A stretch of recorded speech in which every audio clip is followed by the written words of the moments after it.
So we're just going to have you start by kind of telling us what you currently are doing and kind of where you are, and introduce yourself in that respect. Okay. My name is Emilie Towns. I'm the Dean of Vanderbilt Divinity School, where I'm also the E. Rhodes and Leona B. Carpenter Professor of Womanist Ethics and Society here in the great city of Nashville. My days are spent primarily as an administrator of the Divinity School. That means lots of meetings, sometimes some interviews, meeting with students, faculty, staff, potential donors, community folk whom we're trying to do partnerships with, budget. That's just sort of the whole shebang. Do you like Nashville? You kind of said the great city of Nashville. I do like Nashville. I'm a Southerner by birth. I was born in Durham, North Carolina, about 7 or 8 hours away from here, due east, and left home for school in Chicago when I was 18 and didn't return until 40 plus years later. So it's nice to be back in the South. It's a place I'm very comfortable in, very familiar with. Some things have changed, some things haven't changed. And I think Nashville is representative of that shifting something that's going on in the South, particularly areas that may be more diverse, more open to different communities coming in, either through immigration or migration or whatnot. And it's an interesting city. We're a boom town, and I've never lived in a boom town before. So to watch a city, even after only 4 years here, look very little like the city I started out 4 years ago has just been a real learning experience of what it means to encounter growth in a city and what are the upsides and downsides of it. It's an interesting way to describe Nashville, the boom town. So we wanted to start off with some early experiences. So what are kind of your earliest kind of identity shaping memories? So memories around, gender or race or sexuality, if you have any that kind of pop up. My earliest clear memory is around race. And there are two that are somewhat apart in age, but they're still very vivid in my memory, and I sometimes recall them when I'm in the classroom teaching or in lectures or doing Q&As. The first was when I was probably no older than 8 years old, so somewhere in those early years. My mother would sit me down in front of the television every night to braid my hair for the next day for school and put on the dreaded stocking cap to hold everything in place. And we would watch WRAL TV out of Raleigh, and it was at that point that Jesse Helms was a media executive and would do nightly commentaries on the station, and he would be talking about the Negras and the Northern agitators and laud the joys of segregation and protecting people, whatnot. And Mom never said a word. She just let me sit and listen, and she knew sooner or later my curiosity would get the better of me. And I finally asked her one night, who is he talking about? Because I had figured out Negras was a way of him saying Negroes. And I didn't know anybody like the people he was describing, so I was a little puzzled by it. And she just explained, don't let anybody define you when you know something different about yourself. The people you know are good people, and he's got his opinions, but you've got to live your life like you're a child of God. And that seemed like a good enough explanation for me, but it was the first time I got a real strong sense there are people out there who hate me or drew conclusions about me just based on the color of my skin. A little bit later, when I was a teenager, early teens, I think, we had some desegregation in Durham, North Carolina.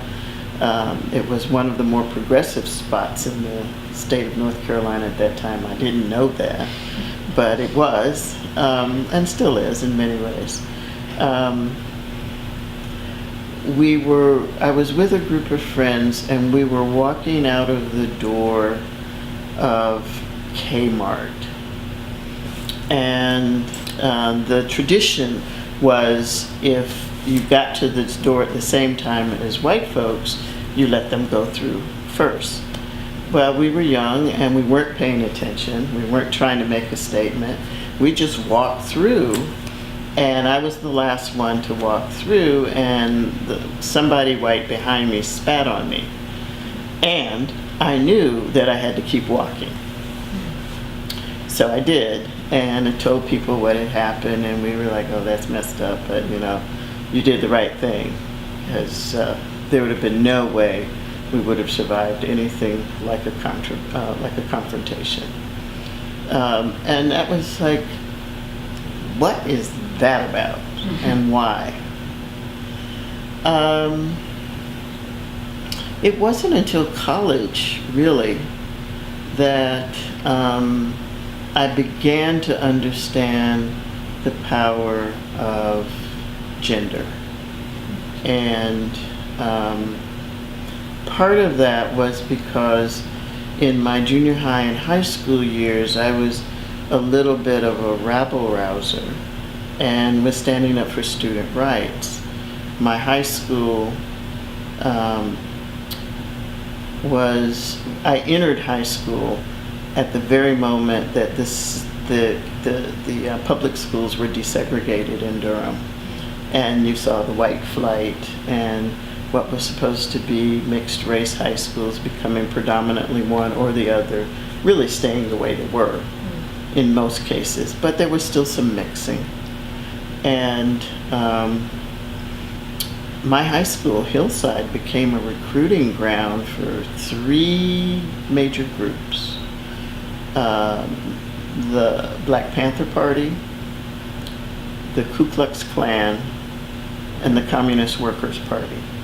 Now, I'm looking back at this and being able to see it more clearly at the time. We just thought interesting people were showing up, coming up with interesting ideas, and so as kids we were listening. Interestingly enough, none of those things took with us. But it's probably scared the living daylights out of our parents. I'm sure the administrators had apoplexy when we weren't in the room. But what I began to see was the differences that it makes with what your parents do for a living. Both my parents were college professors. In the black class structure in Durham, they were among the elite. So that placed me among the elite. But I had lots of friends whose parents did all sorts of things. And among black folk, we didn't really talk about it much. It was just so-and-so's mother or father did X, Y, or Z. And that was the end of it. But the white kids were fascinated with only what our fathers did. And all of us as black kids were like, don't you want to know what my mama does too? And it was sort of the beginning of that's interesting around class. And there's something messed up also when people don't want to know what your mother does. What is that about? Why are women not being paid attention to? All of us were pretty proud of what our mothers did. And we were all coming from families where both parents were working. Well, the white kids weren't. It was something that sorting through became aware of. And so in the midst of all of that, race and class and gender started to come together, not in a very coherent way, but I was just aware of them. And so by the time I hit college, I had a certain kind of vocabulary that I didn't fully understand, but I would use. And then sort of worked my way into understanding what in the world I was talking about. when I looked at those kinds of things and became aware of them and watched how fascinatingly different it was really around race lines. And then those other things sort of fell out with those. But when you put them all together, it makes a much more complex world that now, looking back, I don't know how many years, I don't do math well, but well over 50 years later, it's going, wow, it's amazing that some of us just kept going and didn't just go, well, this is screwed, and give up. And a few did. You had mentioned, you kind of said that the gender piece really fell in with the college. Do you have any kind of recollection of was it just kind of a maturity level, or were there certain experiences that kind of brought that? I'm going to make a very small change. I apologize to interrupt the flow. That's okay. Just the AC is louder than... Yeah, and I can't control our AC. Yeah, that's what I figured. So what I'm going to do is It just... does. Yeah, that's out of... Yeah. Oh yeah, because So what I'll do not is... facing it. And it'll be out of the shot. Okay. It will be a little Yeah, bit... it's that our AC Yeah. does what it wants to do. With these kind of institutions, it's no. Yeah, and I mean, I'm glad it's working. It's unbearable out there right now. Yeah. I'm just going to make sure that's out of the shot, but sorry to interrupt the flow. That's okay. Yep, it's out. Okay, cool. Is it okay? Yep. All right. All right. So the college piece with gender, I didn't know if there was any kind of specific memories or experiences. I think it had a lot to do with having spent time, especially in my senior year in high school, trying to understand what this feminist stuff was all about, because it wasn't fitting in black girls' lives at all. It didn't make sense. It didn't flow with what we were facing in our communities. Completely, we understood we were discriminated against because we were girls, but we also knew we were discriminated against because we were black. And to a certain extent, I could watch the discrimination with folks who were at lower class structure than my folks and my family. So it's like, well, if it's not that, what is it? Because something is there.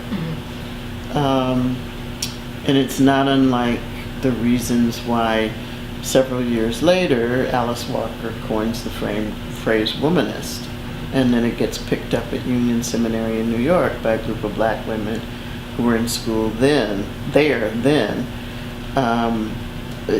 What's a term that fits us? And so I became aware of those issues, particularly in my senior year in high school. And it's just because I was curious and always reading and listening and trying to understand. I was an inveterate asker of why. Drove everybody crazy, including myself. But it was important. I always want to know why, which is why I guess I'm an ethicist today. So by the time college rolled around, I was sort of primed, the pump had been primed. And I watched the highly competitive atmosphere at the University of Chicago really bring down some of my peers who now were no longer the best and the brightest in their class. And I was good with that. I'm fine. I don't want to end up in the student psych ward like I watched so many students end up in their first year, just under the pressure of it. So what I decided to do was go over to the gym and start volunteering to be managers of sports teams, because I had a medical exemption because I kept busting up my knee in high school, so that I could travel, because this is an exciting time Title IX was just taking off. Women's sports was just coming to the fore. Varsity women's sports were a whole new thing. University of Chicago led the country in developing the first women's scholarships for sports. So it hit at a very good time. And so I was being exposed to young women my age and a little bit older who had a clearer sense of what it meant to be a girl becoming a woman, and the kinds of ways that we were breaking new ground as scholar athletes who were also girls or women. And that just starts conversations, not only in your head, but with your peers. And that's really when things began to take off for me in becoming aware that, okay, this is an important part, but I can't divorce it from my race. It's just, I won't do it because it means I'm going to be doing something really significantly wrong for me. And then looking back, in the 8th grade, was it 8th grade? No, it was the 7th grade. I had a feeling that probably who I was a lesbian. But I also, because I tended to be a little on the precocious side, decided that that's too young to make that decision.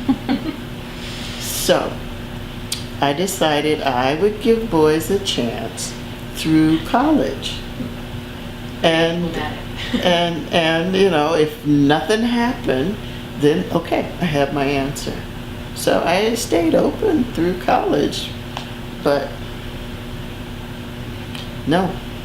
So when I finished college, I said, okay, this is who I am. And for me, it was just sort of a matter-of-fact thing. I didn't have a lot of the what so many of my friends had. And to call it drama is to devalue it. The kind of soul-searching and the gut-wrenching stuff that goes on for so many folks who are coming out, or, as I like to think about it, becoming honest. I was lucky. I was one of the lucky ones. It was a difficult journey, but it wasn't one filled with this kind of awful self-loathing that we can sometimes see. I was confused. I really wanted an answer sooner than I had made a commitment to myself to get one, because I thought I would be happier. But I was also lucky enough to be in friendships with folks who were having a similar kind of journey and also working it out in similar sorts of ways. I think we were probably the oddest grouping of queer folk I have ever seen in how many of us together were working our identities through, and who we are today. So it's been for me, even when I told my mother finally, years later, her response was, I know. I was waiting for the moment. That was it. I know.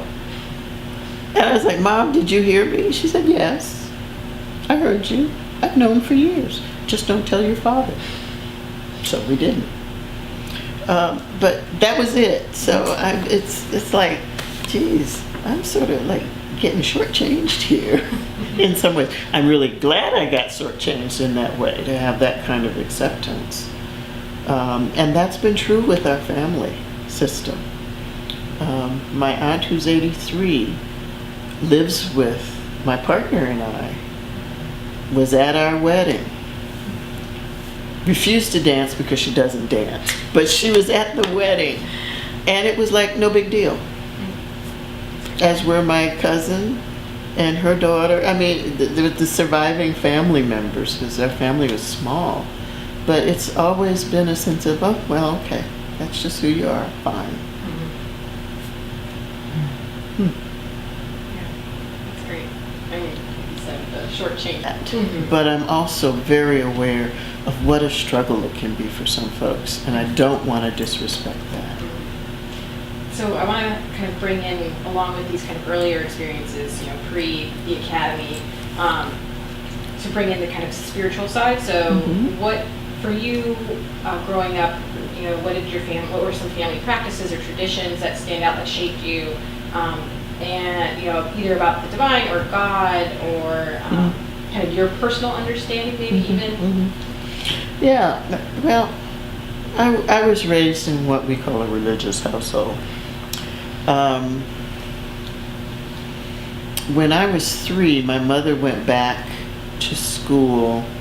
Well, she was already in school getting her PhD from the University of Michigan in molecular biology, which was a real unusual thing for a black woman to be doing in that time period, but she was.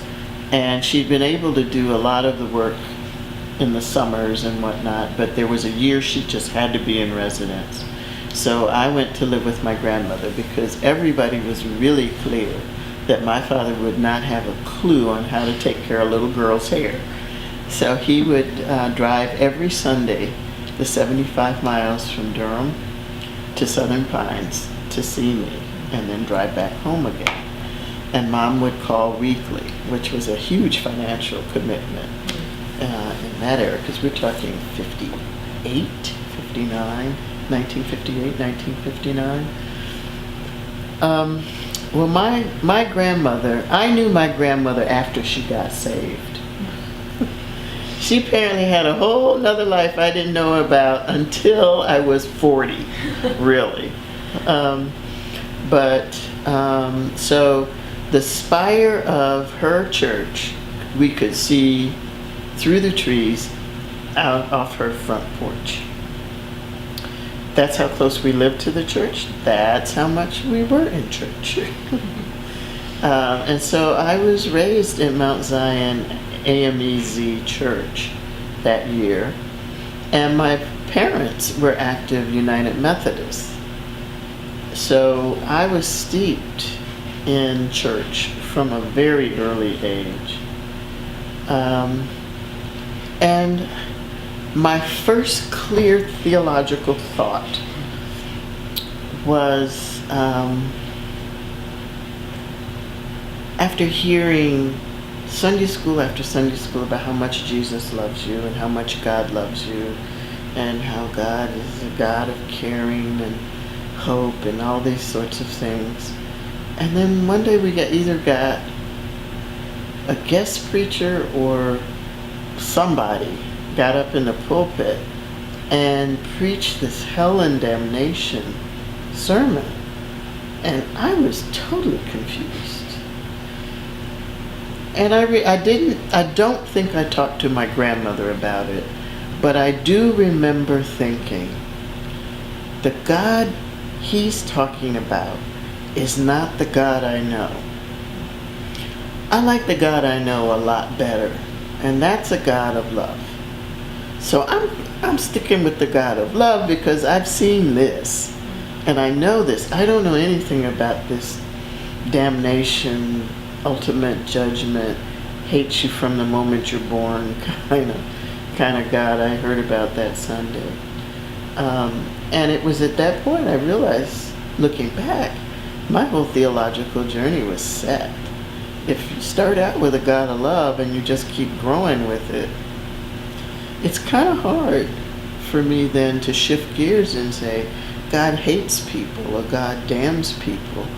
And then I really wonder what right we have then to decide that about other folks for whatever reason. So that's how it really began for me. And being, wondering. I would spend, when Mom came home and we were back to being a sort of normally dysfunctional nuclear family, in Sunday school at our home church, Asbury Temple, United Methodist Church. I remember thinking Sunday after Sunday, why are we using these workbooks and the Baptist kids get to read the Bible? I want to read the Bible. I want the real thing. I mean, it was those sorts of things about me, which I realize now is sort of curious child thing. But what was so important in those early years for me at Asbury Temple is our church pastor is Reverend Douglas Moore, and he was involved in the civil rights movement in Durham. Very involved in the civil rights movement in Durham. And the church was a little tiny church. I don't think we had more than 20 pews. It was a tiny little church. But the church was packed with college students because of him. And what I learned in those early years is the importance of blending a real strong sense of spirituality with an equally strong sense of social justice. And so that formed me. And that's what I look for now when I move from town to town, is finding a church that's trying to do that. And now I know we didn't do it perfectly, and I'm not expecting it to be perfectly now. But so many of our churches have lost that. They do one or the other, or something, I don't know what they're doing. But for me, that's where the heart of the gospel is found. That's where real growth happens for people, and they can come into fully who they are and what they're about. So it's those kinds of formative things of having a very wonderful role model at an early age, and it stuck. And then bringing my natural predilection for asking questions, even into Sunday school, and becoming that irritant. Like, can we use the Bible now? Doing that.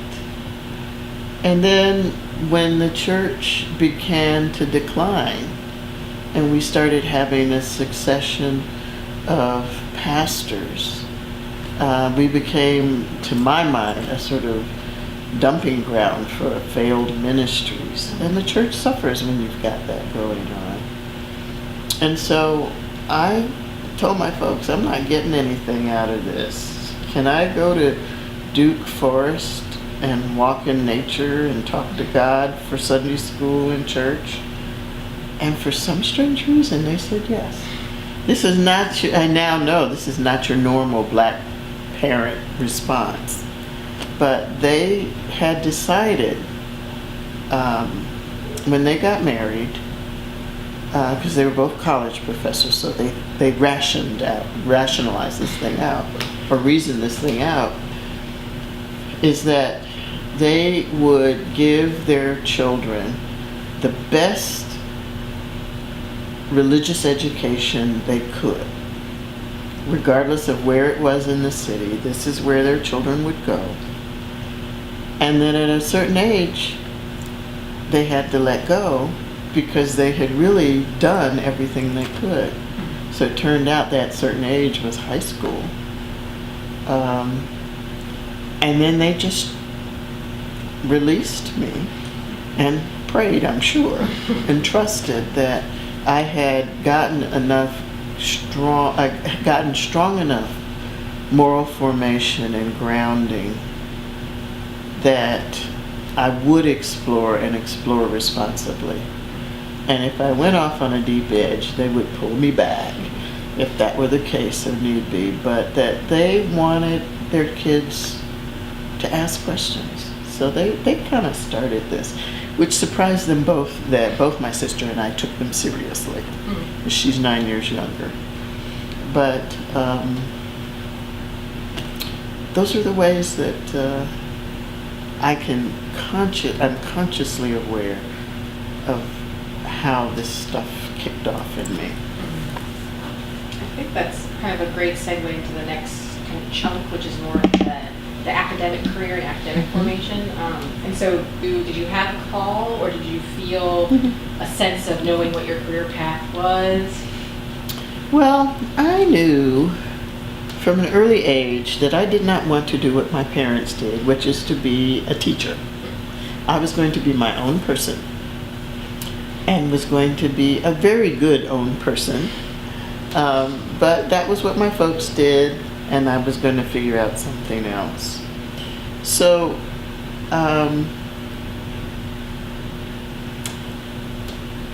when I finished at the University of Chicago in 1982 with my Doctor of Ministry, which is a very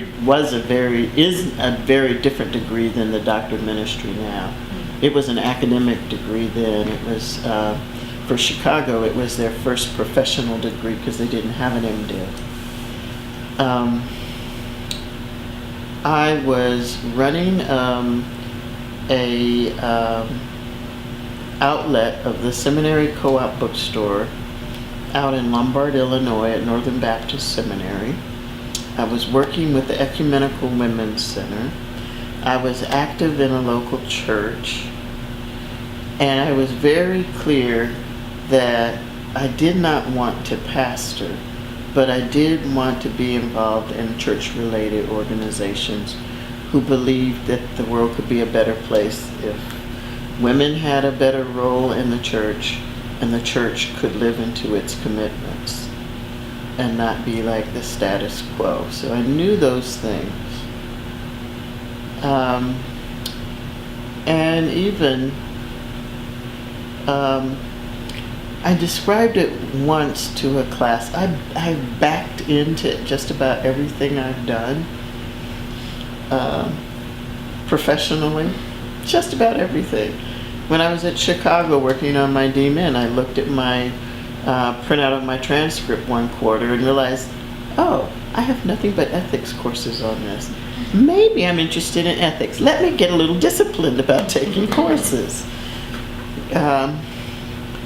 So I did know what I was doing when I went to Northwestern Garrett Evangelical. I knew it was ethics, but that was a momentary burp of doing it the more traditional way. But I was not going to teach, and I also was clear I was not going to be a full-time pastor, although I did some interim ministries along the way. So one day, Henry Young and Rosemary Keller, who were both teachers at Garrett Evangelical, called and said, we've got a strong cohort of black women here at Garrett. They're clamoring for a black woman professor. We can't hire a black woman professor, but we see you have this Doctor of Ministry from Chicago. Would you be interested in coming up to Garrett and teaching a course for us on black women in ministry? And I said, sure. So we figured out the course. It's a course I no longer teach. It's called The Black Church and Feminism. And on the way to my first class, it dawned on me that I didn't know the first thing about teaching. And that might be a problem. So I realized I couldn't turn around. I had this commitment. So I just started doing what any good Baptist girl would do. I started praying and prayed my way all the way up to Evanston from Lombard, Illinois, and walked into the classroom. There were about 25 students or so, mostly black women, but also some white women, a few white women, and a few black men. But everybody was just sitting there just excited because for some, this was the first time they'd ever seen a black woman professor. And for others, they had fought so hard to have a voice that they're just happy to be there. And I'm thinking, oh my God. So I sat down and put out my stuff and just looked at everyone and smiled and said, let us pray. And that's how I begin all my classes. There wasn't anything I had planned, but it dawned on me in that moment, I need more help than they know I do, and so I better call on somebody in prayer, and that somebody better be God. So,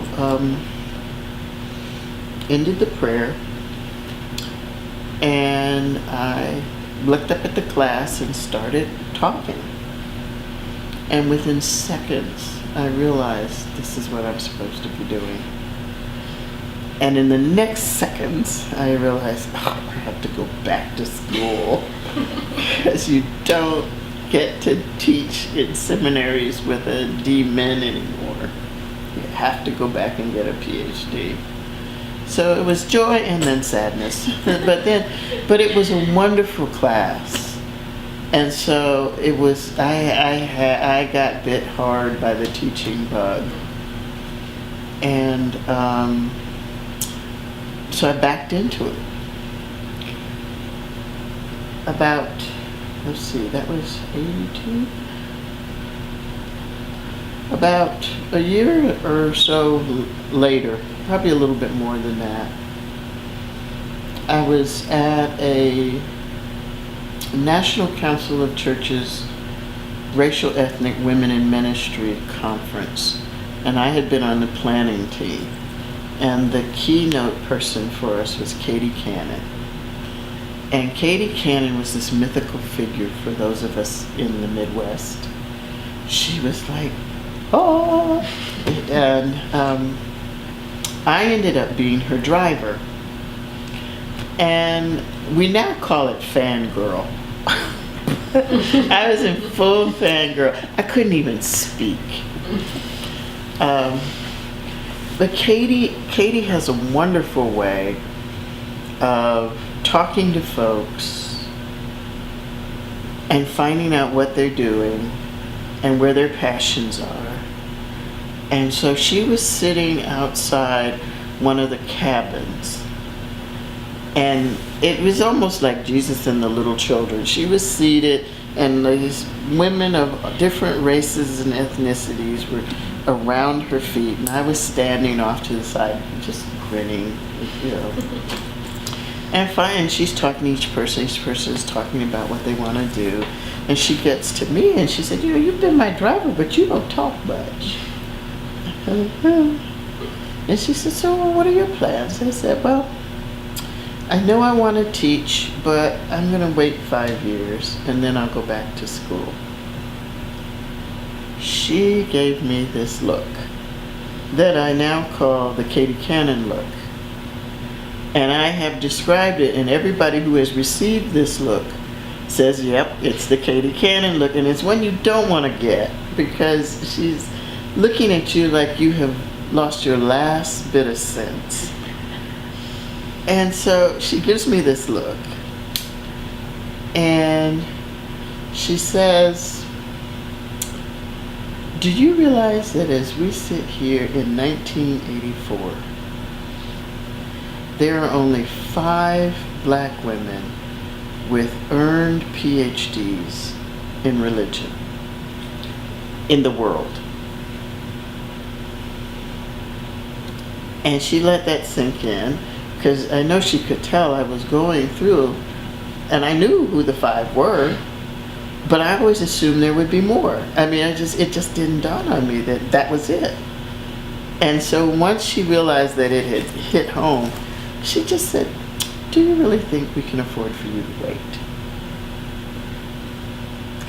So 2 weeks later, I was taking my GREs, and in that fall, I was back in the classroom, and backed into it.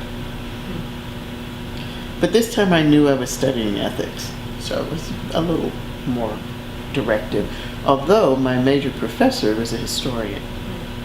So it had an interesting two-step with that. Interesting time to be at Garrett Evangelical. Rosemary Ruther was on the faculty. Rosemary Keller was on the faculty. They were known as the Rosemarys because they strategized together. Just wonderful. Larry Murphy was there, Henry Young. Just a lot of um, really good faculty and a really good student cohort of PhD students and also master's level students. And I just sort of took off. I was focused because I didn't want to be in school, really, although I love school. My first stint in school started at kindergarten and ended with my D-Min with no break. So I was tired, but I had been called out.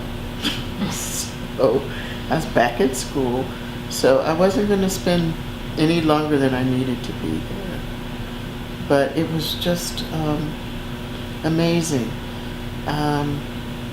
I was exposed to teachers like Emma Justice, who just died earlier this year, in pastoral care and counseling. Just to watch her manage a classroom and get at the information, but also she forced us into seeing how other people see things and made us get into those roles so that we could understand the importance of empathy. I took a class from Letty Russell, who came and taught summer school. And watching Letty and her note cards. She had these little note cards, and she was always flipping through her note cards. And it was fascinating to me. Letty was not charismatic, but she was. And her command of the classroom, I listened, I learned a lot from her feminist ethics class, but I also learned so much from watching her teach on what it takes to be a good teacher. So there were just wonderful moments like that of very, very strong women role models, all of whom were white. But for me, it became important to learn what you need to learn from whomever you have to teach.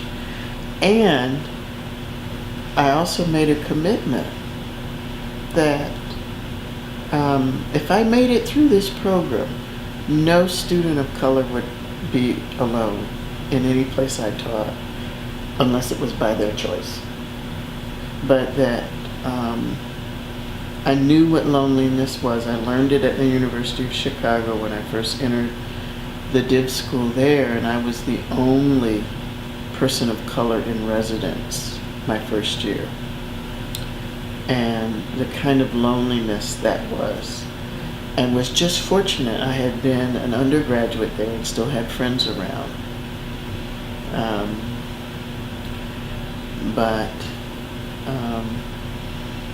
That kind of loneliness is hard then to try and be a good student. And so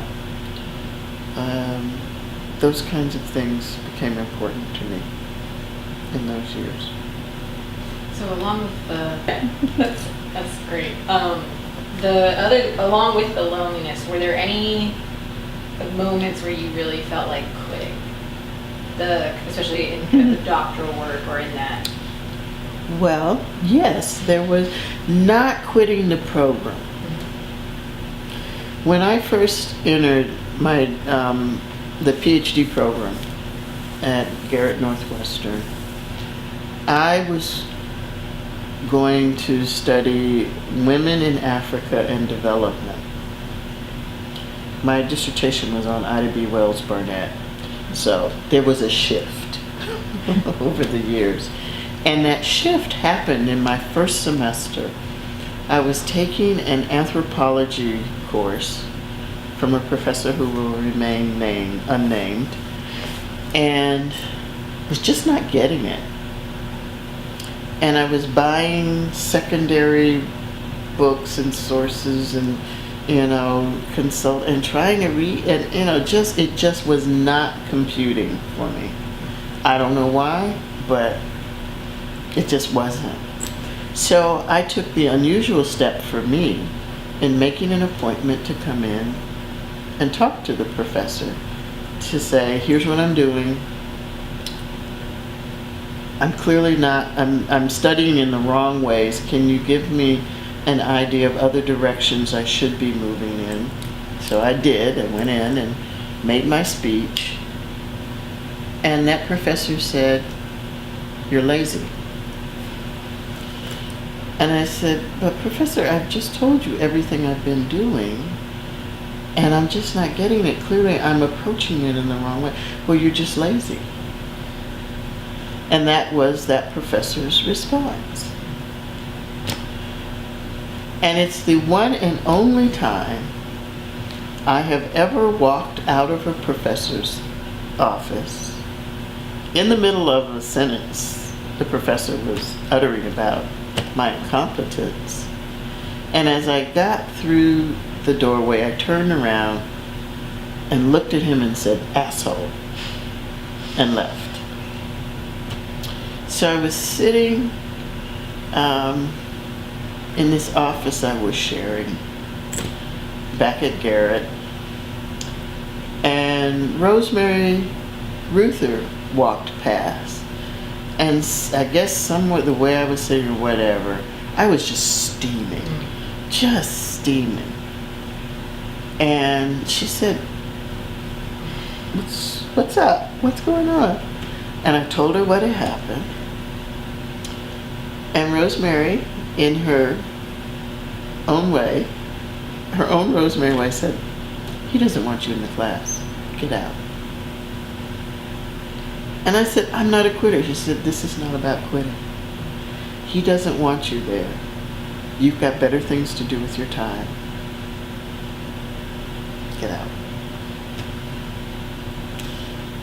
And I sort of huffed and puffed. And then, over the next few hours, I realized she's right. I don't think I'm ever going to learn anything in this class. And she also said, "You called the man an asshole.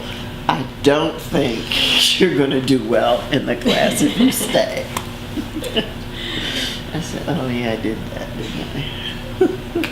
So it wasn't that I gave up. I realized that this was a older white male who had made up his mind about a young black woman. For whatever reason. And I wasn't even talking about his teaching. I was talking about my study habits. But still.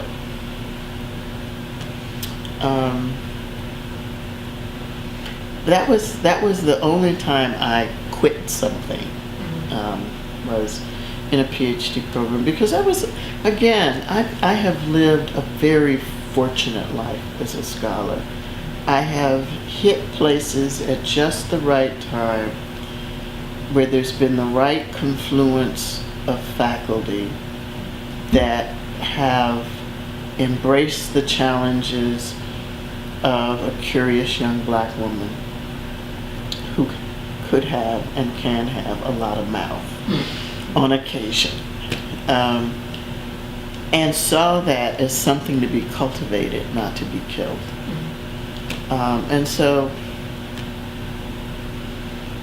I know I'm fortunate.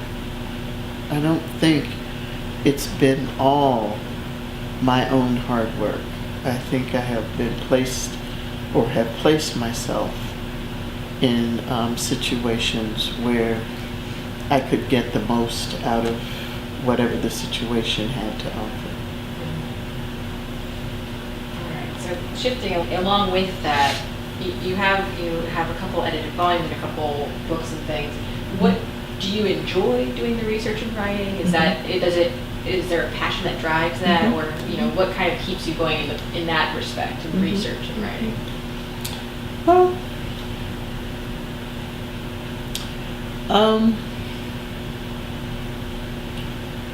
I'm trying to remember. I think the edited volume, "The Troubling of My Soul," came out before "In a Blaze of Glory," or they came out about the same time. But that was only because I was working. Well, no, there was a previous book. My dissertation, "Womanist Ethics, Womanist Hope." I actually read that in my thesis. Yeah.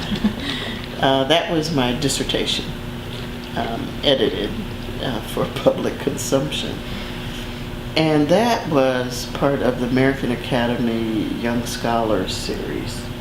And that series was developed by the AAR specifically to give first-time authors, well, it was a dissertation series, to give them a place where they could get published and then get a leg into the publishing industry.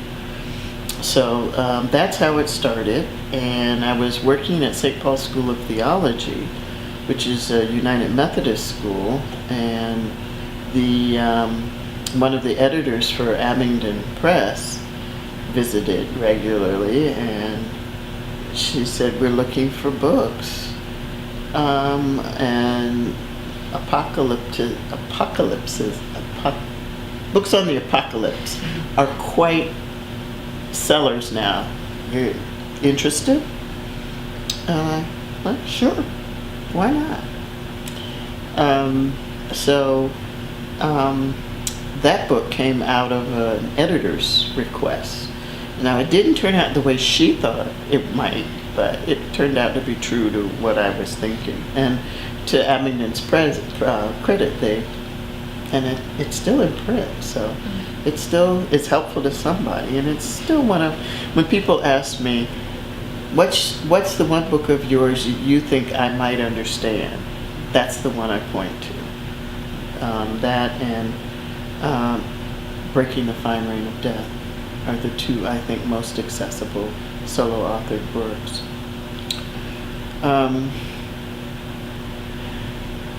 The one thing that I knew I was going to have to give up to a large extent was research and writing when I said yes to administration. And I do miss it. I miss it enough that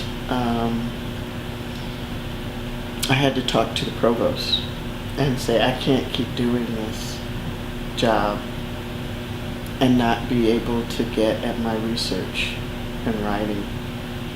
And to her credit, and I think, a big shout out to Susan Wentig, who is a cell biologist like my mother, and left-handed like my mother. She listened and she said, I run experiments. I have a lab with people who run the experiments that I design. And then I go away and do other things and wait for the experiments to run their course. I know on a very strong level that I don't really know what you do when you're writing. It's such a different activity, but I know it takes time and I know it takes attention. So let's think about ways that we can begin to balance that. And so what I'm starting now is I'm out of the office for the months of June and July. Most of that time I'm at our family retirement home on Martha's Vineyard, looking at water and doing research and writing. And I am so happy when I get to do that. Now, I do a lot of writing because I do a lot of public speaking. Mm-hmm. And so some of that gets taken up with that, but writing for the ear and writing for the eye are two very different types of writing. And so I'm looking forward to getting back to the essay writing for publication, or maybe starting a manuscript, although I'm not quite sure what I would be doing yet because I'm still reading. Mm-hmm. But I do enjoy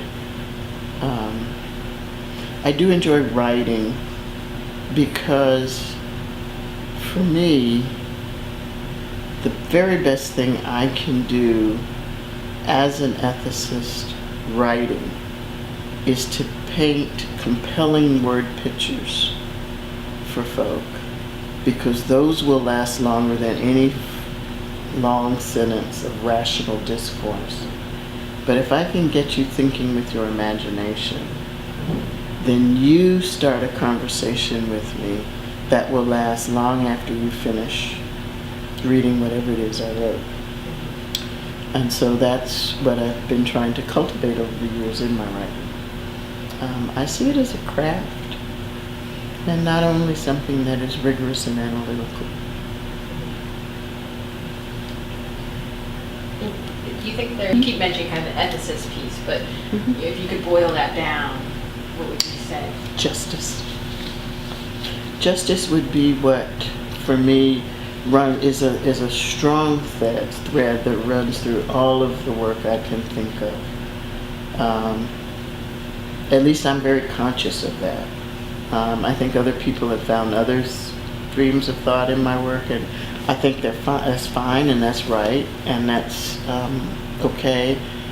But I am so rooted in justice and fairness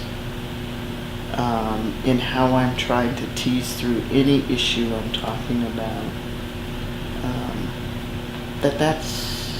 That's where I find myself coming back to over and over again. Even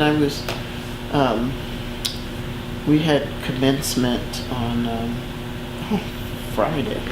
last Friday, and I always do a charge to the graduating class. It's very short, no more than 3 pages, 12 pitch, courier type, because I'm very clear. They want to get out of there and have fun with their families and friends.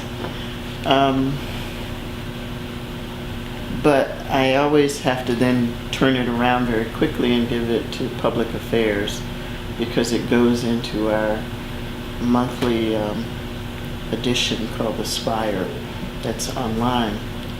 So I was going through it editing, and I was just like, justice again, justice. Oh, look. So I don't think it's a pipe dream for me. I think we're capable of it as human beings.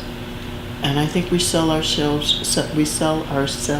short far too often when it comes to justice and fairness and equity and all those big lofty ideals, when it just means being humane to the people around you and taking care of creation in the midst. That segues perfectly into the next section. We kind of wanted, do you think theologians need to be addressing?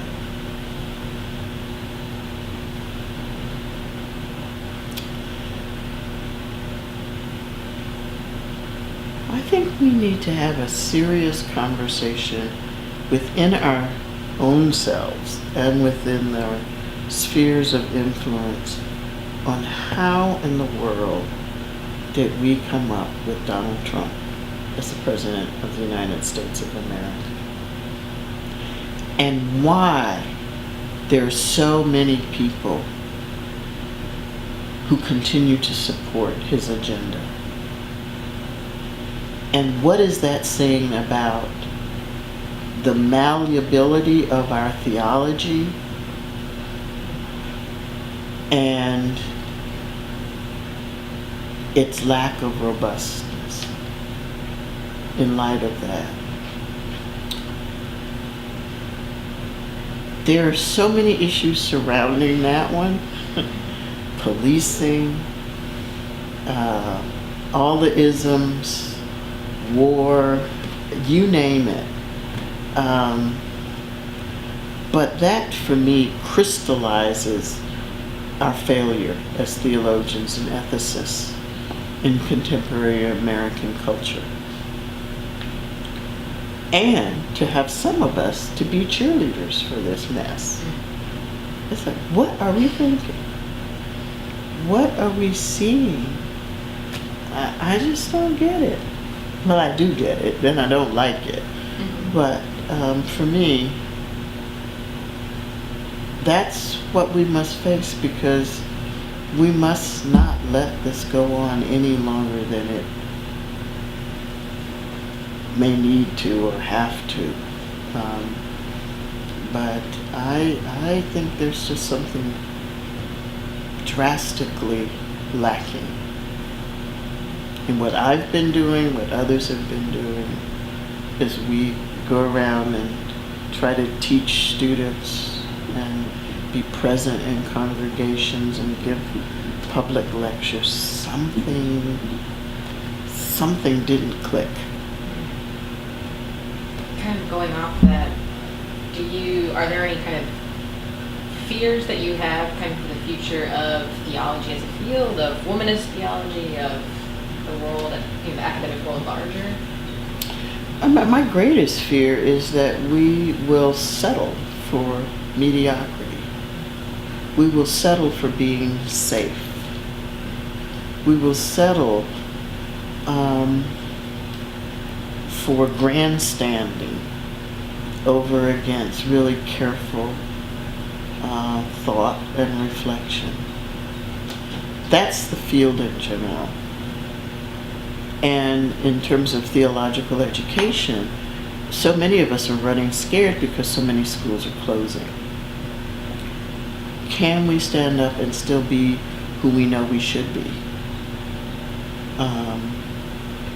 And to also recognize the world has changed. It's not changing, it has changed.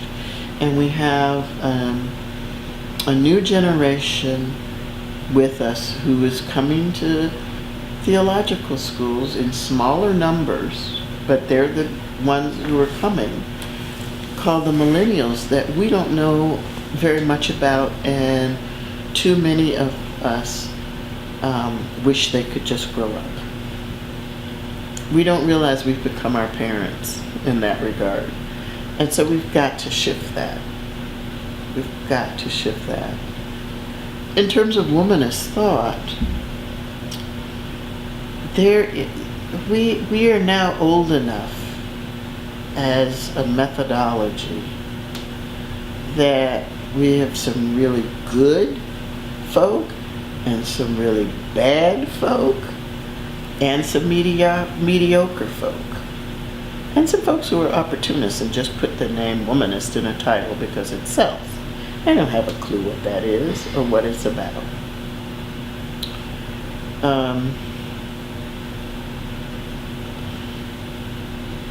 I am heartened by this current generation of womanist scholars. Folks like Carrie Day and Ebony Marshall-Turman, Alicia Lola Jones, Nichelle Guidry. They are fierce and on fire. And so I'm not worried anymore. I was for a bit. But they are changing the game every time they open their mouths or put something in print.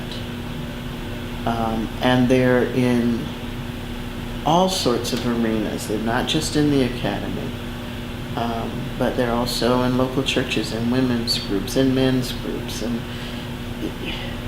And so they understand the power of a multi-focused ministry that involves scholarship, along with what it means to just hang out with people. So I'm heartened by that. And I'm now at the place where I'm looking at retirement. It's not going to be tomorrow. It won't be just around the corner, but it's coming in a few years. And I feel that the academy will be in good hands, because I also believe deeply that folk need to get out of the way, and I need to be among that number so that this generation can step to the fore and become whoever it is they're going to be. So I'm optimistic, but I also take heart in the phrase "stay woke," because it can slide back so quickly and so easily. So looking at, I was having it actually when you all were setting up, and I was reading an email from one of my former PhD students who is part of this incredible cohort of young scholars. And she was writing to all of us in this cohort. I just got word that I got tenure and promotion, which in and of itself is a woohoo. But also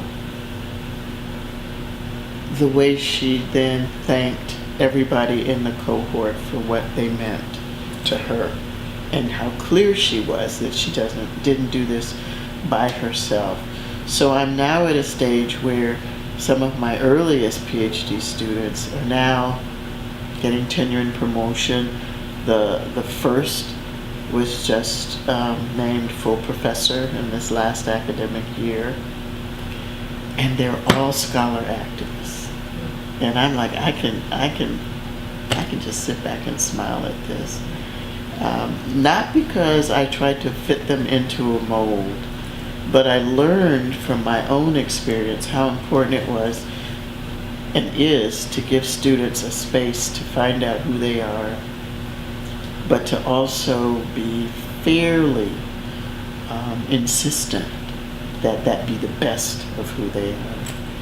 And that's more than honorary degrees or anything else I can think of, is watching students I have worked with now become peers and colleagues, and to be doing incredible work in their institutions. Or in the case of one person, has left the country and is working in Central America and putting her life at risk on a regular basis to do women's educational programs for their Catholic Church. Or sometimes despite the Catholic Church. But to have her presence as well as a valued member is pretty special. Can I ask one question? So I have a question. So the story you told about Katie Cannon giving you the look, pretty impactful. What would you tell a student who maybe was in that point of like trying to decide whether to go on, feeling maybe they don't have the talent, or that was just like, you know what, I'm ready to give up, I don't know if this is for me, but what would you tell that student? I take very seriously when a student comes in and says, I don't think I can do it because I don't have the talent. And I ask them, is this something you care about? Is this something that wakes you up or won't leave your mind, or you keep returning to it over and over and over again and it won't let you go? And if it is that, then we need to talk about how to change what you're doing so that you can address it and get at the work. And if it's not that, then we need to find out what we need to be doing to change what you're doing to get at what you're supposed to be doing, because life's just too short. My sister started out her professional career as a lawyer, which surprised me, actually, because I knew the law is not nearly as glamorous as whatever's on TV showing law stories. It's tedious work, it's drudgery, and you only see payoffs after years and years, and you climb up the ladder, and even then, so what, in many cases. But she started out as a lawyer. And when we both would be home, and Mom and I would be talking about teaching, which is what we did, once she was sitting in on one of these conversations and she looked at us and she said, you all really love what you're doing. And we looked at her, I know we looked at her like she lost her mind, and Mom said, life is too short not to be doing what you don't love. Well, my sister is now an artist, which is what she loves. You have to love the life of the mind in order to stay in it. Because it's just too hard and it doesn't pay well for most of us. And you have to care. And if you don't have those things, or you need to be convinced that you should have those things, it's not for you. I don't try to keep students into a career path that really is not the one that's going to give them their greatest joy. I just think that I'm doing a disservice to them. It goes against everything I said I believed in when I knelt down and was ordained, and what I made a vow to myself when I accepted my diploma with a PhD category on it. I have to help students become their best selves. So I won't try to convince. I will try to be an underground railroad. How to get to where you need to be in order to be free.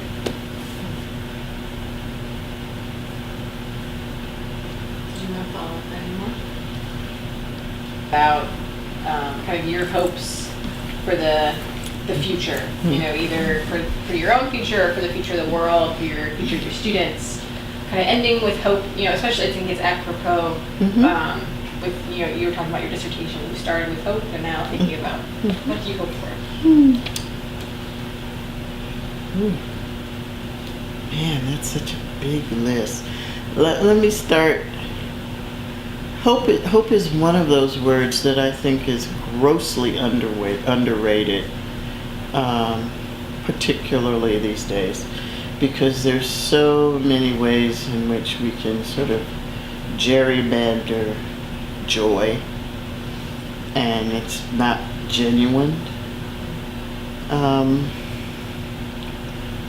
My hope for simple things, like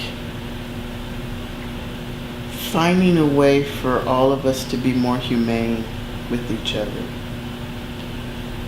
One of the most powerful things I've done in the last several weeks was to be in the city of Orlando and to decide to go to Pulse nightclub. And I wasn't expecting anything other than I knew I needed to make that pilgrimage and to spend time there. And it was broad daylight. We weren't going to have fun. We were just going. And I was with two other people. And I didn't realize that it had become a memorial, a very, very powerful memorial. And as I was walking around the perimeter reading all of the things that people have placed up on the tarp there, and looking at the two altars that have been built there in memory of folks, I noticed this guy who was all by himself. And I sort of half noticed him at first. He was talking to different people. Because the site, several other folks were doing the same thing I was there doing. And finally, he started to break down. He was all by himself. And he was just starting to wander. And I was on the phone talking to my spouse. And I was describing this guy. I said, he's so lonely, he's lost. And about that time he turned and saw me and he started walking towards me and he was just weeping. And I got off the phone. I said, I need to hold this guy. And so he just fell into my arms. and was just crying, just oof. And he kept saying, "I'm so sorry, Mommy. I'm so sorry, Mommy." It was that point I realized he was Latino. "I'm so sorry, Mommy. I'm so sorry." And finally, when he got to the place where he could say more than that, he had in his hand a photograph of one of the young women who'd been killed. And his English was such, I couldn't tell. Well, he kept switching. She was his daughter, she was his niece. It didn't matter. She was a relative. And he was able to tell me he had come there to mourn her officially. And I thought to myself, why aren't there more spaces where we can be there for each other like that? Not that I thought I did it well, because I'm sure there are other things I could have done. But what does it take for us to open up ourselves and not be afraid of each other? To not be so quick to judge that we don't spend that next few seconds getting a better sense of who folks are and what they're about.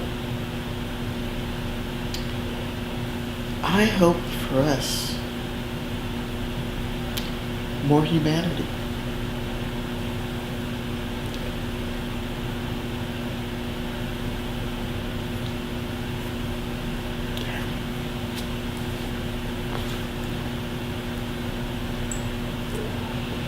Thank you for sharing that story. That. I'm kind of glad I didn't remember it for commencement. I don't think I could have gotten through it either. Yeah. So that's all we had. Was there any other pieces you wanted to share? You want to make sure it's out there, in there? No, I think I've done enough. Well, thank you so much. You're This welcome. has been great. We've been really blessed to be able to do this project because we just get to sit and, as you said, fangirl for an hour and a half. Which Yep.